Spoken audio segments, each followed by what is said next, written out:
ज्यादा जल्दी वो प्रोपगेट हुआ ना, रादर देन नॉर्थ से साउथ। कारण क्या है इसका? चलो ज्योग्राफी का मेंस का क्वेश्चन है। सेम लैटिट्यूड मतलब सेम क्लाइमेट। ह्यूमन जो होता है अपनी, एक बार उन्होंने प्रॉब्लम फेस कर ली, उसका सोल्यूशन पता है, वो उस पे काम ज्यादा करेगा ना कि इसका मेरे को सोल्यूशन पता है, तो उसी लैटिट्यूड पे चलता जाएगा और एक प्रकार की फसलें होती जाएगी। वो नॉर्थ साउथ जाएगा तो उसे चेंज मिलेंगे ना, और उनको अकस्टम्ड करने के लिए उसके evolution. Whatever you know today is not because that you read it is because the 100 billion people lived before you made contribution to that, so that you know that what happens and where. ये जो हमारी evolutionary science है, ये अकेले पिछले 100 सालों का काम नहीं है। We tried and failed again but failed better, इसलिए आज अपने चीजों को पता है। ठीक है ना? तो जब अपने को ये पता चला कि एक ही लैटिट्यूड पे जाने पे एक ही प्रकार की जमीनें मिल रही है, एक ही प्रकार का क्लाइमेट बन रहा है, तो हमारा एग्रीकल्चर पॉसिबल हो पाया। इसलिए जब तुम देखते हो कि बीट की जितनी भी जो स्ट्रेन दिखती है तुम्हें, ये नदन राजस्थान, हरियाणा, पंजाब और वेस्टर्न यूपी इस इलाके में दिखती है। गेहूं मोस्टली इसी इलाके में होता है, जहाँ पे पानी क्या दिखता है, सदर्न इलाका, वहां पे चावल दिखते हैं दोनों। लैटिट्यूड वाइज जाओ ना। अच्छा, ये 4 डिग्री का 1 मिनट का फर्क पता है? 1 डिग्री का 4 मिनट का होता है। मैंने उल्टा बोला, तुम हाँ कर रहे थे। कोई दिक्कत नहीं है, मैं जैसे जैसे याद आता जाता चीजें पूछता जाता हूँ। ये है ग्रीनविच है। ग्रीनविच से जब तुम ईस्टर्न जाते हो तो पर डिग्री पे तुम्हें 4 मिनट ऐड करने होता है। अब एक सिंपल सा क्वेश्चन है मेंस का कि इंडिया का जो विस्तार है वो 67 डिग्री से लेकर 96 डिग्री तक है। लगभग 66 से 96 डिग्री तक है, लैटिट्यूड वाइज या लॉन्गिट्यूड वाइज। तो अभी तुमने लैटिट्यूड का क्यों बोला कि 1 डिग्री पे 4 मिनट इंक्रीज होता है? मैंने बोला तो तुमने हाँ कर दी। सोच रहे गलत है गुरु कैसे पर फिर आपने देखा। चलो, लॉन्गिट्यूड 1 डिग्री पे 4 मिनट का चेंज आएगा। इंडिया जो लॉन्गिट्यूड वाइज है 67 से लेकर 96 पे वो है, तो लगभग 30 डिग्री हो गया। 30 डिग्री का मतलब 120 मिनट, 2 घंटे का चेंज आ जाना चाहिए ना? नहीं आ रहा है क्या? टाइम हाइपोथेटिकल कंसेप्ट है, तुम पूरी दुनिया का एक बना दो, कोई दिक्कत नहीं। बट जिस बेसिस पे टाइम अपना लिया जाता है, सन की मूवमेंट और वो तो आ ही रहा है। वो तो रफली 2 घंटे का फर्क है ही, because it's based upon geography, it's not based upon the law made by human. तो तुम्हें आंसर इसी नेचर में लिखना है कि वो क्वेश्चन पूछे कि क्या इससे फर्क आ रहा है, तो जो चीज ह्यूमन कंस्ट्रक्शन पे, ह्यूमन फिलॉसफी पे बेस्ड है, तुम्हारे ऑफिसेस ये फिलॉसफी तो है, पूरा पूरा लॉ जैसे तुम्हारे डेमोक्रेसी कॉन्स्टिट्यूशन चल रहा है, फिलॉसफी तो है। जो चीज इन पे बेस्ड है उनको कंट्रोल किया जा सकता है, जो चीज ज्योग्राफी पे बेस्ड है उनको नहीं किया जा सकता। तो geographically yes we need to time zone, क्योंकि जब यहाँ पे तुम उठते हो, तुम्हारा 10 बजे ऑफिस शुरू होता है, तो नॉर्मली तुम्हारा 8 बजे सूरज उगता होगा, वहां पे 5 बजे उग जाएगा, मतलब यहाँ के 8 बजे के हिसाब से तो 2 घंटे पहले उगेगा ना वहाँ पे 6 बजे। यहाँ 8 बजे जितना आपके वो होता है, लाइट होती है, उतनी वहाँ पे 6 बजे हो जाती है अरुणाचल प्रदेश में। ज्योग्राफिकली 2 घंटे आगे है वो। तो मतलब because of 10 AM to 5 PM, because तुम्हें ये है ना कि रेलवे का टाइम मिसमैच नहीं होना चाहिए, एयरप्लेन का मिसमैच नहीं होना चाहिए, ऑफिस आवर्स मिसमैच नहीं होने चाहिए, यही तो है बेसिक लॉजिक। तो यही है ना एक कंट्री में एक टाइम होने का। पर ये देखो, अगर 10 बजे वो ऑफिस जाते हैं अरुणाचल प्रदेश के लोग, तो कितनी ज्यादा डे लाइट खो रहे हैं। अरे ऑफिस का दिन में होने का पर्पस क्या है? तो एनर्जी कंजम्पशन रोकना, लाइट यूज नहीं होगी ना, तो वहां पे क्या लाइट नहीं यूज हो रही? अब जो 5 बजे तुम्हारे जो अंधेरा होता है वो वहां पे 3 बजे हो जाएगा और 8 बजे तक ऑफिस चलेंगे। तो जो वो डे लाइट खो रहे हैं उनको कंपनसेट करना पड़ रहा है इवनिंग के अपने ऑफिस आवर्स में लाइट जला के। समझ रहे हो ना तुम? बिल्कुल। पता नहीं मैं किस तरह से एक्सप्लेन कर रहा हूँ, but is it going inside your head कि जब भी मेंस में दो टाइम का क्वेश्चन आएगा, तुम्हें आउटराइटली रिजेक्ट नहीं करना है that India needs 2 standard time. Geographically yes of course we need it, because energy saving की बात है, डे लाइट सेविंग की बात है, लोगों के सर्काडियन रिदम की बात है। यूएस में 5 टाइम जोन्स है, रशिया में 11 टाइम जोन्स है, है ना। फ्रांस कितनी बड़ी कंट्री है, फ्रेंच गोइना इधर रह गया, न्यू सेलेडोनिया इधर इधर रह गया, रियूनियन नीचे रह गया। फ्रांस में मेरे को लगता है 5-6 टाइम जोन होंगे, सबसे ज्यादा समझ रहे हो, क्योंकि ओवरसीज टेरिटरीज कितनी ज्यादा है उसकी, तो वो भी तो मैनेज कर रहे हैं। इट्स जस्ट दैट आप अपनी क्लॉक को पीछे कर लो, आगे कर लो, वही तो होता है। आपको कुछ ना कुछ बनाना पड़ेगा, as simple as that. But आप जो एनर्जी सेविंग और जो बेसिस है आपका 10 से 5 नौकरी करवाने का, वो खो रहे हो वहां पे आप। और वहां पे लोगों की सर्काडियन रिदम जिस वजह से आप मेजोरिटी में हो, उनकी दिक्कत हो रही है। समझ पा रहे हो मैं क्या बोलना चाह रहा हूँ? यहाँ पे आपके 10 से 5 को मेंटेन करने के लिए वहां के लोग सफर हो रहे हैं ना, नॉर्थ ईस्टर्न लोग, ठीक है। तो एक तो ये वाली बात होगी। अब अपने लैटिन अमेरिका की बाकी बची हुई चीजें खत्म कर देते हैं। ये करवा दिया था, एकांकागुआ हो गया, इंडीज हो गया, बाया ब्लैंका हो गया। अच्छा, ब्राजीलियन करंट है जो, वो वार्म करंट है या कोल्ड करंट है? तुम्हें पता कैसे लगेगा कौन सी करंट वार्म है कौन सी कोल्ड है? इक्वेटर से आ रहा है वो वार्म, और जो इक्वेटर से जो पोल की तरफ से आ रहा है वो कोल्ड। तो फिर कैनरी करंट कौन सी है? कैनरी अच्छा हाँ, कैनरी कोल्ड करंट है, इक्वेटर के पास नहीं तो सही है ना भैया, हाँ उसमें लॉजिक लग जाएगा। पोल वाली तरफ से इक्वेटर की तरफ आ रही है तो कोल्ड, हायर लेटीट्यूड से लोअर लेटीट्यूड आ हाँ। रही है तो वो कोल्ड होगी। Thank you. और ठीक है, कारण इसमें सेम ही कारण मैं वो तब दूंगा जब मैं एल्टीट्यूड की बात करूंगा। लैटिट्यूड की बात कर रहे हो ना, हायर से लोअर आ रही है तो वो कोल्ड करंट है। वैसे ही एल्टीट्यूड से नीचे आने वाली लगभग ठंडी हवाएं होती है। तुमने चंडीगढ़ में वो चिली विंड्स देखी होगी, वो शिमला से नीचे आती हैं, क्या कहते हैं उन विंड्स को? नाम कैटाबैटिक करंट्स। और जो वापस ऊपर जाती है उसे एनाबैटिक करंट्स। तो जब भी चंडीगढ़ में बहुत ज्यादा ठंड पड़ती है, तुम देखते हो शिमला की बर्फ वो जो पिघलने लगती है, उसका कारण क्या है? Recirculation of anabatic currents. Katabatic नीचे है, एनाबैटिक ऊपर चली गई, ठीक है। जिस भी दिन बादल बहुत ज्यादा होते हैं, मैं यूपीएससी के क्वेश्चन पूछ रहा हूँ, ये सारे के सारे जितने पिछले अभी 3-4 ये करंट के क्वेश्चन पूछे हैं, सारे यूपीएससी में आए हुए हैं। कोई भी नाइट को बादल बहुत ज्यादा है, उस नाइट को पहली बात तो गर्मी होगी या ठंड होगी? वो ऑब्वियसली ठंड होगी ना, बादल है। नहीं वो हीट अंदर रह जाएगी। एग्जैक्टली, साले हाँ कर देते हैं। बादलों से ठंड थोड़ी होती है, बादलों ने तो कवर कर लिया, जो हीट आई अर्थ ने ऑब्जर्व की और वापस रिफ्लेक्ट कर दी। वो रिफ्लेक्ट कर दी जो स्काई में नहीं गई, बादलों ने ऑब्जर्व करके रख दी, तो ट्रैप हो गया ना। ग्रीन हाउस का मतलब क्या है? अगर तुम्हें किसी को ग्रीन हाउस समझना हो तो पुरानी इंडिका गाड़ी होती है ना, धूप में खड़ी गाड़ी के अंदर जाके बैठ जाना, वो अपनी अर्थ है और ये बाहर वाला एटमॉस्फेयर है, और उसके अंदर जाके बैठ गए। वही हो रहा है अर्थ के साथ इस वक्त, थोड़ा सा लार्जर स्केल पे, इसलिए इतनी तपिश अपने को फील नहीं होती, पर धीरे धीरे होने लगेगी। नहीं वो अंटार्कटिका की अभी कोई रिपोर्ट आई, 40 डिग्री बढ़ गया एवरेज से। 40 डिग्री कैसे बढ़ सकता है? नहीं बढ़ गया भैया सही में, 40 डिग्री एवरेज से। फ़ारेनहाइट हो। अच्छा फ़ारेनहाइट में क्या वो? अरे कुछ भी हो, अगर बड़ा है डिफरेंस है तो बराबर ही होगा, दोनों में लीनियर कॉम्बिनेशन है, डिग्री सेल्सियस और फ़ारेनहाइट में ही। नहीं लीनियर नहीं है भैया, 1.8 का है। लीनियर नहीं है जहाँ तक मेरे को याद है, क्योंकि लीनियर एक ही है यार। नहीं एक टाइम आता है जब फ़ारेनहाइट और सेल्सियस का एक आता है। वो तो -40 डिग्री है, वो तो मेरे को पता है। हाँ तो मतलब लीनियर नहीं है।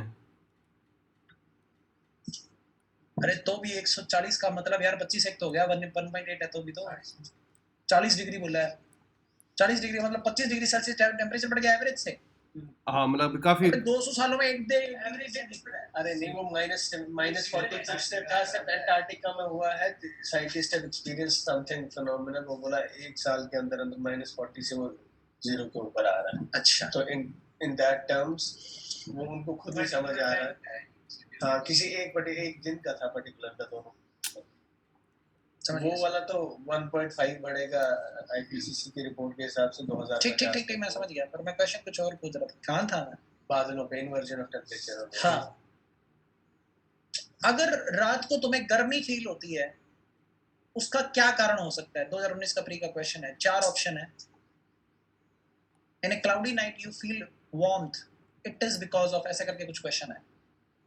अगर किसी ने ये उसका आंसर डाला होगा ना कि सन की रेज आई और उसकी वजह से गर्मी पड़ गई, गर्मी होगा, वो उत्तर गलत था। बादलों के कारण जो ट्रैप हुई रात को गर्मी उससे लगेगी। तो जो गांव में रहते हैं और बाहर सो रहे हो ये देख के सोए कि बादल आया नहीं है गर्मी। गांव के लोग बाहर बादलों में इसलिए नहीं सोते थे कि रात को बारिश हो सकती है, फिर रात को गर्मी लगेगी। कारण ये था। ठीक है ना? ठीक है। बिल्कुल सही। तो जो बादल अब्सॉर्ब कर लेते हैं टेरेस्ट्रियल रेडिएशन को, वो कारण है गर्मी का। अपने सन से आने वाली रेडिएशन होती है हाई फ्रीक्वेंसी। हाई फ्रीक्वेंसी का मतलब क्या है? लो वेवलेंथ। इनवर्स रिलेशन होता है। और जो रिफ्लेक्ट करते हैं अपने अर्थ से रिफ्लेक्ट होती है वो होती है high wavelength, that means low frequency. ठीक है? आने वाली तो विजिबल लाइट होती है, हाई फ्रीक्वेंसी की है। जाने वाली इंफ्रारेड होती है। इसीलिए रात को देखने के लिए अपने इंफ्रारेड सेंसर यूज करता है, क्योंकि मोस्टली रेडिएशन जो रात को वापस रिफ्लेक्ट बैक होता है वो इंफ्रारेड रीजन का होता है। समझ रहे हो ना? नाइट विजन गॉगल्स को इंफ्रारेड गॉगल्स क्यों कहता है? क्योंकि जो अपने रिफ्लेक्ट कर रहे हैं वो लोअर फ्रीक्वेंसी वाला है। लोअर फ्रीक्वेंसी मतलब high wavelength. High wavelength infrared होती है। रेड की वेवलेंथ बहुत हाई है, इंफ्रारेड तो और ज्यादा हाई हो जाएगी। ठीक है? वॉयलेट मतलब हाई फ्रीक्वेंसी, अल्ट्रा वॉयलेट मतलब अल्ट्रा हाई फ्रीक्वेंसी, तो इधर वाली साइड आ जाएगी।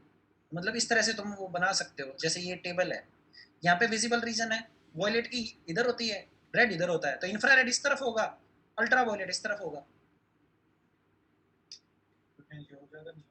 अल्ट्रा वॉयलेट की तो होती है, तभी तो हाई फ्रीक्वेंसी रेज आती है ना। अल्ट्रा वॉयलेट रेज आती है और ये वाली आती है, क्या कहते हैं, विजिबल रीजन वाली आती है, एक्स रेज, गामा रेज, ये सारी हाई फ्रीक्वेंसीज होती हैं। जो इससे इधर है इंफ्रारेड, माइक्रोवेव, रेडियो वेव्स, वो छोटी फ्रीक्वेंसी की है।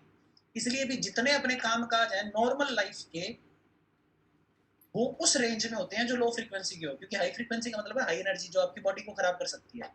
इंफ्रारेड का काम हो गया, माइक्रोवेव का काम हो गया, रेडियो वेव्स का काम हो गया। तुम्हारे सारा कम्युनिकेशन रेडियो वेव्स पे चलता है, क्योंकि वो तुम्हारी बॉडी को हार्म नहीं करती। और लॉन्ग वेवलेंथ है तो दूर तक जा सकती है। जितनी भी चीजों का अपने को दूर तक कम्युनिकेशन करना है उनका इनहेरेंटली लॉन्ग वेवलेंथ होना जरूरी है।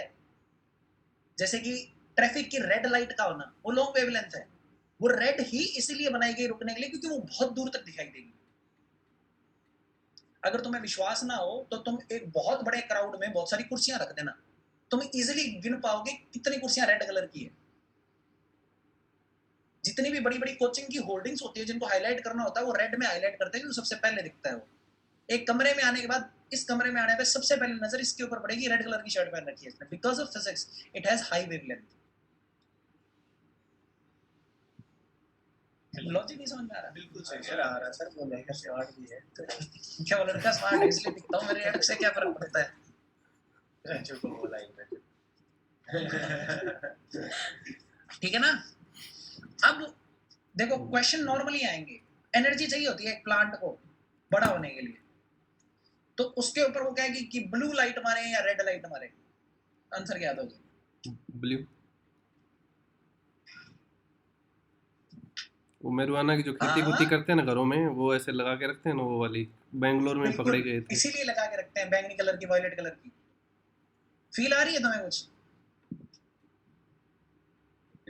अरे वो ब्लू लाइट्स में नहीं लगा के रखते, वो बढ़ा के रखते हैं प्लेनेटोरियम सा। उसमें वो प्लेनेटोरियम क्या, ये जो इसका होता है ना यार, प्लांट्स का कुछ नाम याद नहीं आ रहा है। मेरुआना की जो खेती करते हैं ऐसे यहाँ पे हाँ, उसको बड़ी करने के लिए वो मारते हैं, ग्रीन ट्यूबलाइट से लगाई होती हैं उसमें वायलेट कलर की।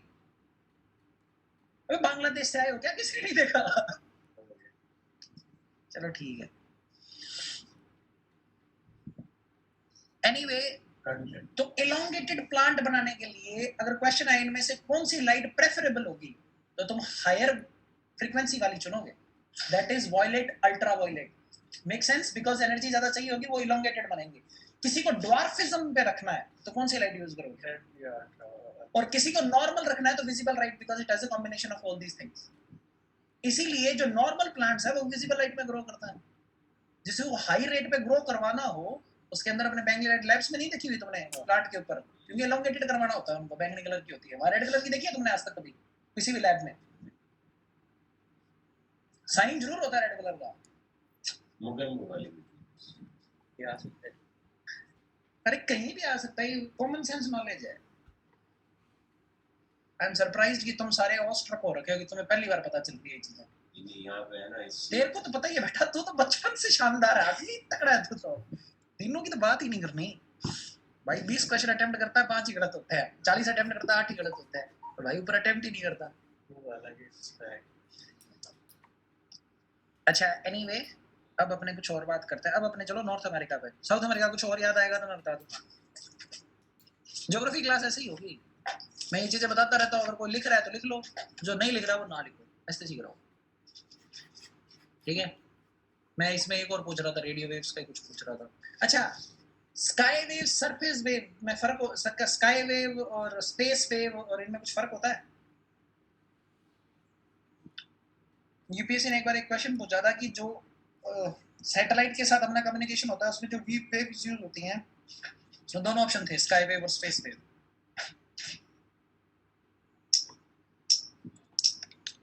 स्काई और स्पेस में फर्क क्या है?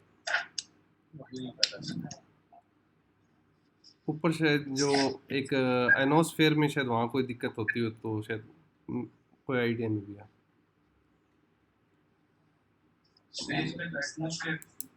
हाँ बस यही है, जहां तक गैसेस मिलती है वो स्काई वेव्स है। स्काई को वहीं तक ही तो होता है, उसके बाद स्पेस शुरू हो जाता है, कोई डेफिनेट बाउंड्री नहीं है। मैं कुछ और पूछ रहा था, सैटेलाइट्स। एक सिंपल सी बात बताओ, तुमने एस्केप वेलोसिटी का नाम सुना है? हाँ जी। ज्योग्राफी और फिजिक्स थोड़ी सी इसमें वो होगी यार, कन्वर्ज होगी, I can not help it. सुना है रॉकेट प्रोपल्शन वाले थ्योरम में उसमें उससे कम होती है। एस्केप का मतलब से फेंकेंगे तो वापस ही नहीं आएगा ना कभी। 11.2 किलोमीटर पर सेकंड अपनी एस्केप वेलोसिटी है अर्थ की। It is based upon the gravitational constant जी। 9.8 होता ना, जी की वैल्यू पता होगी, 9.8 मीटर पर सेकंड स्क्वायर, इससे निकाली जाती है। अगर आपसे एक सिंपल सा क्वेश्चन पूछा जाए कि जितनी भी गैसेस हैं अर्थ के एटमॉस्फेयर में, उनकी एस्केप वेलोसिटी मार्स की एस्केप वेलोसिटी से कम है, वुड दैट बी राइट? आराम से सोचना है इसको। नहीं, उनकी एस्केप वेलोसिटी मार्स की एस्केप वेलोसिटी से कम है, मार्स के गैसेस की एस्केप वेलोसिटी से कम है। मार्स का जी शायद कम होगा। बहुत ही सुंदर क्वेश्चन था ये। मैं चाहता था कि किसी में इतना दिमाग होगी वो ये बात पूछे, मार्स का जी कितना है ग्रेविटेशनल कांस्टेंट। नहीं, उसका शायद थोड़ा छोटा है मार्स अर्थ से। शायद अर्थ से थोड़ा छोटा नहीं है मार्स। मैं कह रहा हूँ अजम्पशन मानना है कि बराबर है, अर्थ लाइक प्लेनेट है, अजम्पशन मानना है कि मार्स का जी बराबर है। अच्छा, अर्थ की या मार्स की? अर्थ की। अगर अर्थ की ज्यादा होती निकल जाती ना यार, एटमॉस्फेयर भी कम है। मैंने कहा था सब कुछ सेम मानना, अगर छोटा मानोगे तो उसका जी अपने आप ही कम हो गया।